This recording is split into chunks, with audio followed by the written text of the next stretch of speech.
Definisi pasar modal. Pasar modal adalah aktivitas yang berkaitan dengan penawaran umum serta perdagangan efek, perusahaan publik yang berhubungan dengan efek yang diterbitkannya, dan juga lembaga serta profesi yang berhubungan dengan efek. Tujuan pasar modal. Yang pertama, memberikan kesempatan terhadap masyarakat untuk meningkatkan pertumbuhan ekonominya. Yang kedua, memberikan kesempatan terhadap masyarakat untuk turut mempunyai perusahaan serta ikut serta dalam menikmati hasilnya. Bursa efek seperti yang dimaksud dalam Undang-Undang Nomor 15 Tahun 1952. Menurut undang-undang tersebut, bursa adalah gedung atau ruangan yang ditetapkan sebagai kantor dan tempat kegiatan perdagangan efek. Sedangkan surat berharga yang dikategorikan sebagai efek adalah saham, obligasi, serta surat bukti lainnya yang lazim dikenal sebagai efek. Menurut para ahli, yang pertama, menurut Martalena dan Malinda, capital market atau pasar modal merupakan tempat pertemuan antara permintaan dan penawaran kepada modal, baik yang berwujud ekuitas ataupun jangka panjang. Yang kedua, menurut Ciptono Darmaji dan Hendry M. Fakhrudin, capital market merupakan pasar untuk berbagai macam instrumen keuangan dengan jangka panjang yang dapat diperjualbelikan, baik dalam wujud hutang, saham, instrumen derivatif, ataupun instrumen lainnya. Exchange Trade Fund. Terdapat dua pengertian mengenai Exchange Trade Fund. Yang pertama adalah reksadana terbuka berbentuk kontrak investasi kolektif yang unit penyertaannya diperdagangkan di bursa efek. Dengan kata lain, jenis reksadana ini menggabungkan fitur dari reksadana dan saham. Pengertian berikutnya menyebutkan Exchange Trade Fund adalah reksadana yang diperdagangkan di bursa efek. Exchange Trade Fund merupakan kontrak investasi kolektif yang unit penyertaannya dicatat dan diperdagangkan di bursa efek, seperti halnya saham. Selanjutnya, dana investasi real estate merupakan wadah yang dipergunakan untuk menghimpun dana dari masyarakat pemodal untuk selanjutnya diinvestasikan pada aset real estate, aset yang berkaitan dengan real estate, dan atau kas dan setara kas. Berikut adalah peraturan dan ketentuan dana investasi real estate. Yang pertama, Peraturan Nomor 9.C.15 tentang pernyataan pendaftaran dalam rangka penawaran umum oleh dana investasi real estate berbentuk kontrak investasi kolektif. Yang kedua, Peraturan Nomor 9.C.16 tentang pedoman mengenai bentuk dan isi prospektus dalam rangka penawaran umum dana investasi real estate. Yang ketiga, Peraturan Nomor 9.M.1 tentang pedoman bagi manajer investasi dan bank kustodian yang melakukan pengelolaan dana investasi real estate. Dan yang keempat, Peraturan Nomor 9.M.2 tentang pedoman kontrak investasi kolektif dana investasi real estate. Selanjutnya, pengertian saham. Saham adalah surat berharga yang menunjukkan bagian kepemilikan atas sebuah perusahaan. Artinya, si pemilik saham merupakan pemilik perusahaan. Dengan kata lain, membeli saham bukan hanya membeli kertas atau surat saja, tetapi di sini kita juga bisa membeli suatu perusahaan. Jadi, semakin besar saham yang kita miliki, maka semakin besar pula kekuasaan di perusahaan tersebut. Keuntungan berinvestasi menggunakan saham.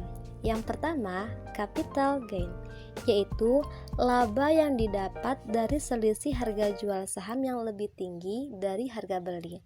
Jadi, setiap investor saham mendapat untung sesuai dengan ukuran saham yang dimiliki. Sebagaimana contoh, misalnya investor membeli saham ABC dengan harga per saham 3.000, kemudian menjualnya dengan harga 3.500 per saham, yang berarti pemodal tersebut mendapatkan capital gain sebesar 500 untuk setiap saham. Lalu, keuntungan yang kedua adalah dividen. Dividen adalah pembagian keuntungan yang diberikan suatu perusahaan kepada para pemegang sahamnya. Di sini, perusahaan dalam membagikan dividen dapat menggunakan dengan dua cara, yaitu dividen tunai maupun dividen saham. Yang dimaksud dengan dividen tunai adalah setiap pemegang saham diberikan dividen berupa uang tunai dengan jumlah rupiah untuk setiap saham. Dan yang dimaksud dengan dividen saham adalah kepada setiap pemegang saham diberikan dividen sejumlah saham, sehingga jumlah saham yang dimiliki seorang pemodal akan bertambah dengan adanya pembagian dividen saham tersebut. Selanjutnya, jenis-jenis saham. Jenis-jenis saham dikelompokkan menjadi dua, yaitu pertama, berdasarkan hak tagih, dan yang kedua, berdasarkan cara peralihannya. Berdasarkan hak tagih, saham terbagi dua, yaitu saham biasa dan saham preferen. Dan berdasarkan cara peralihannya, saham terbagi dua. Yang pertama, saham atas unjuk, dan yang kedua, saham atas nama. Selanjutnya, option. Option adalah kontrak di mana salah satu pihak menyetujui untuk membayar sejumlah imbalan kepada pihak yang lain untuk suatu hak, untuk membeli sesuatu atau menjual sesuatu kepada pihak yang lainnya. Contoh, ada seseorang yang khawatir bahwa harga dari stok ABC akan turun sebelum ia sempat menjualnya. Maka, ia membayar imbalan kepada seseorang yang menyetujui untuk membeli stok darinya dengan harga yang ditentukan di depan. Pengertian derivatif. Derivatif adalah kontrak finansial antara dua atau lebih pihak-pihak guna memenuhi janji untuk membeli atau menjual aset yang dijadikan sebagai objek yang diperdagangkan, dan harga merupakan kesepakatan bersama antara pihak penjual dan pihak pembeli. Pengertian hak memesan efek terlebih dahulu. Hak memesan efek terlebih dahulu adalah hak yang melekat pada saham yang memungkinkan para pemegang saham yang ada untuk membeli efek baru termasuk saham. Efek yang dapat dikonversikan menjadi saham dan waran sebelum ditawarkan kepada pihak lain, hak tersebut wajib dapat dialihkan. Hak memesan efek terlebih dahulu merupakan hak yang dapat dialihkan dan dibuktikan dengan cara yang pertama, catatan kepemilikan dalam daftar pemegang saham perusahaan atau biro administrasi. Yang kedua, sertifikat hak memesan efek terlebih dahulu yang dikeluarkan perusahaan untuk memegang saham yang terdaftar pada tanggal tertentu. Sertifikat tersebut tersedia sebelum dimulai dan selama periode perdagangan. Yang ketiga, kupon yang dapat dilepas dari surat saham. Dan yang keempat, konfirmasi atau laporan rekening efek yang diterbitkan. Reksadana. Reksadana adalah wadah untuk menghimpun dana dari para investor. Dana yang sudah terkumpul nantinya diinvestasikan kepada manajer investasi ke dalam beberapa instrumen seperti obligasi, saham, ataupun deposito. Nah, adapun manfaat dari si reksadana itu sendiri adalah yang pertama, dana investasi dikelola oleh manajer investasi yang profesional. Yang kedua, likuiditas yang tinggi. Yang ketiga, banyaknya pilihan produk. Yang keempat, investasi di reksadana dapat dilakukan dengan modal yang sedikit. Yang kelima, ada diversifikasi, yaitu pengurangan risiko kerugian terhadap investasi yang dilakukan. Namun tidak dapat dipungkiri adanya risiko di reksadana ini. Yang pertama, risiko berkurangnya nilai investasi yang dipengaruhi oleh turunnya harga dari efek. Yang kedua, adanya risiko likuiditas, yaitu terlambat dibayarnya perintah penjualan. Yang ketiga, risiko umum pasar modal seperti perubahan kondisi ekonomi dan politik. Yang keempat, adanya risiko bangkrut saham dan obligasi. Nah, kita masuk ke materi terakhir dari pembahasan kita, yakni future. Future sendiri juga merupakan instrumen dari saham derivatif. Dari definisi yang tertera dapat kita simpulkan bahwa pengertian si future ini merupakan sebuah kontrak dan dapat didefinisikan juga sebagai suatu kesepakatan tertulis antara dua pihak, yakni pihak yang membeli dan pihak yang menjual, yang tujuannya adalah untuk melakukan dan menerima penyerahan sejumlah aset atau komoditi dalam jumlah, harga, dan batas waktu tertentu yang telah disepakati. Nah, lalu apa saja bentuk-bentuk komoditi dan aset dari si future ini? Nah, yang pertama itu ada biji-bijian, ada hewan dan daging, ada makanan, ada serat, ada logam, ada minyak, ada kayu, ada tingkat bunga, ada indeks pasar, dan ada valuta asing juga. Nah, terlepas dari komoditi yang merupakan bagian dari kontrak future, kita bakalan bahas apa saja hal penting yang harus kita perhatikan sebelum melakukan kontrak. Yang pertama itu ada underlying asset. Underlying asset ini adalah komoditi atau aset yang disetujui oleh kedua pihak untuk ditukarkan nantinya.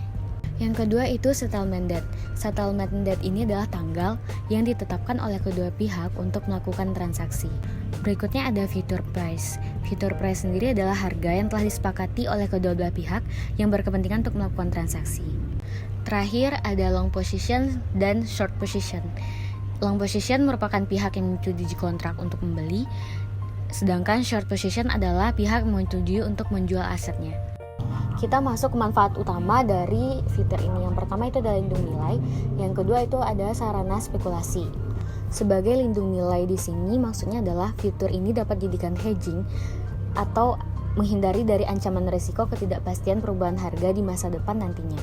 Nah, untuk lebih jelasnya kita bisa lihat contoh dari lindung nilai. Nah, dari contoh tersebut, dengan suatu perusahaan yang mempunyai 2,1 juta bensin dan dengan kontrak 42.000, maka perusahaan itu dapat memilih short hedge atau menjual asetnya untuk menghindari risiko perubahan harga yang tidak diketahui di masa yang akan datang. Jadi perusahaan dapat menandatangani 50 kontrak untuk 2,1 juta bensin. Selanjutnya itu ada sarana spekulasi. Sarana spekulasi ini seperti ajang untuk memperoleh keuntungan dari perubahan harga yang terjadi. Nah, dari contoh kasus yang kita lihat bahwa perhitungan atau prediksi dari si Ibu Yani adalah benar. Dan di sini Ibu Yani mendapatkan keuntungan dari kontrak yang dia lakukan. Yang awal mulanya emas yang seharga 40.000 dan di masa akan datang emas itu menjadi 42.000. Maka ia dapatkan keuntungan 2.000 dari harga semula. Sehingga 2.000 dikali 500 on, Bu Yani mendapatkan keuntungan 1 juta untuk emas yang dijualnya.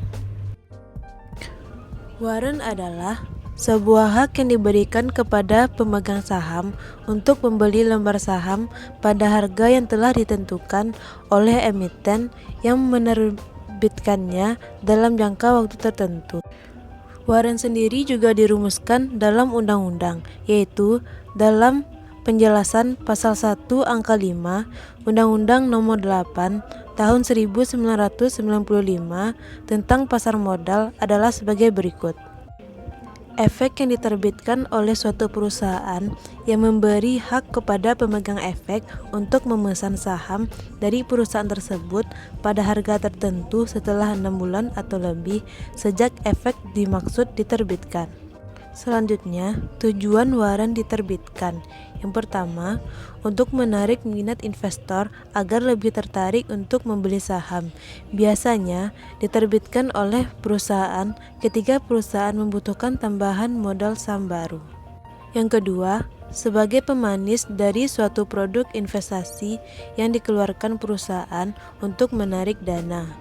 Yang ketiga, insentif bagi pemegang saham yang biasanya diberikan bersamaan dengan right issue agar pemegang saham mau menembus right issue-nya. Dan yang keempat, investor boleh menembusnya dan setelah menembusnya akan berubah menjadi induk, namun tidak wajib ditebus.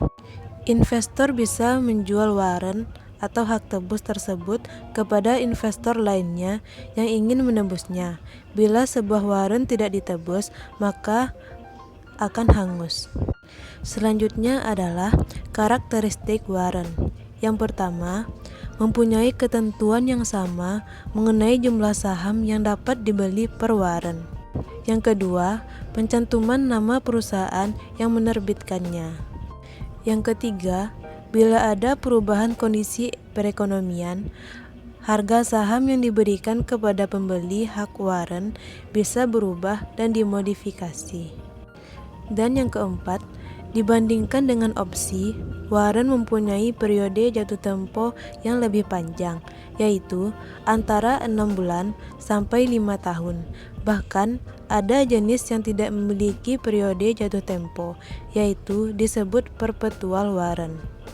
Selanjutnya adalah menghitung harga wajar warren.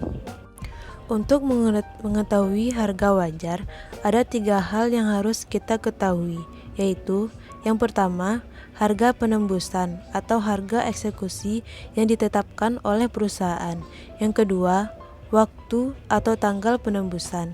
Yang ketiga, harga induk saat ini. Rumusnya yaitu harga wajar warren adalah harga induk dikurangi dengan harga eksekusi. Selanjutnya, manfaat investasi pada warren. Yang pertama, pemilik warren memiliki hak untuk membeli saham baru perusahaan dengan harga yang lebih rendah dari harga saham tersebut di pasar, dengan harga yang lebih rendah dari harga saham tersebut di pasar sekunder, dengan cara menukarkan warren yang dimilikinya ketika harga saham perusahaan tersebut melebihi harga pelaksanaan. Yang kedua, apabila warren diperdagangkan di bursa, maka pemilik warren mempunyai kesempatan untuk memperoleh keuntungan, yaitu apabila harga jual warren tersebut lebih besar daripada harga beli. Berikutnya adalah risiko investasi pada warren. Risiko yang pertama adalah jika harga saham pada periode pelaksanaan jatuh dan menjadi lebih rendah dari harga pelaksanaannya, investor tidak akan menukarkan warren yang dimilikinya dengan saham perusahaan, sehingga ia akan mengalami kerugian sebesar harga beli warren tersebut. Risiko yang kedua yaitu karena sifat warren hampir sama dengan saham dan dapat diperdagangkan di bursa, maka pemilik warren juga dapat mengalami kerugian jika harga beli warren lebih tinggi daripada harga jualnya. Obligasi. Yang pertama adalah definisi. Obligasi adalah suatu sertifikat surat bukti hutang yang mana perusahaan penerbit atau badan pemerintah berjanji untuk membayar sejumlah bunga untuk jangka waktu tertentu kepada pemegang instrumen utang jangka panjang yang berisikan janji untuk membayar kepada kreditur sejumlah bunga secara periodik dan membayar utang pokok pada saat jatuh tempo. Seperti pinjaman, obligasi membayar pembayaran bunga berkala yang dikenal sebagai kupon kepada pemegang obligasi. Pada akhir kehidupan obligasi atau disebut juga dengan jatuh tempo, pokok pinjaman dibayarkan kepada investor. Yang kedua adalah karakteristik obligasi. Yang pertama, nilai nominal adalah jumlah obligasi yang akan bernilai pada saat jatuh tempo dan jumlah yang digunakan penerbit obligasi saat menghitung pembayaran bunga. Yang kedua, tingkat kupon adalah tingkat bunga yang akan dibayarkan penerbit obligasi pada nilai nominal obligasi. Yang ketiga, tanggal kupon adalah tanggal di mana penerbit obligasi akan melakukan pembayaran bunga.